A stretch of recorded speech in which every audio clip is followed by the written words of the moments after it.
Magandang araw kaibigan. Ang ating ebanghelyo ngayong araw ay mula sa John chapter 15 verse 1 to 8. Sinabi ni Jesus, "Remain in me as I also remain in you. No branch can bear fruit by itself.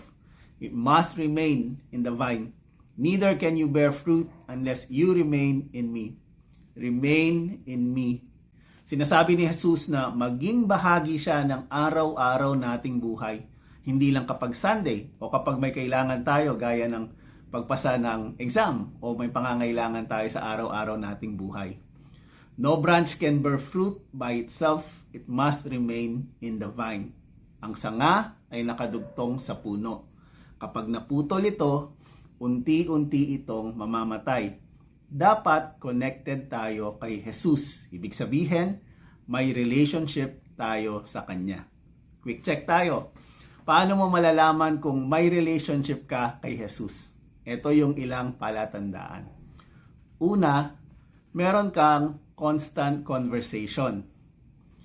So, maliban sa pagdarasal, halimbawa, nagda-drive ka o naglalaro ng basketball, pickleball, nasa trabaho, naaalala mo ba siya? Kinakausap mo ba siya sa mga simpleng wins o frustrations mo in real time? Tanungin natin ang sarili natin.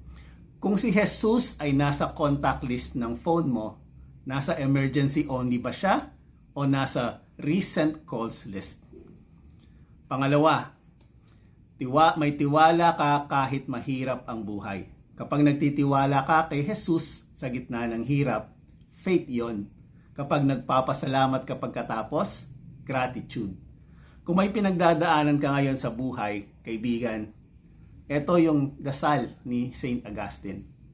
Father, I am seeking. I am hesitant and uncertain.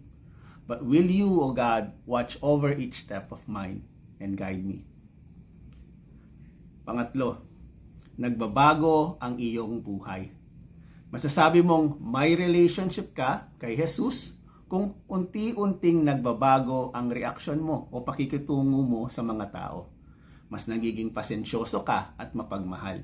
Hindi dahil pinipilit mo, kundi dahil dumadaloy ang buhay ni Jesus sa iyo bilang sanga. Kaibigan, remain in Jesus. He is already with you. Kung kayo po ay na-bless ng payak na reflection na to, paki-like and share sa inyong mga kaibigan. Kami rin po ay nasa Instagram, YouTube at Spotify. God bless po.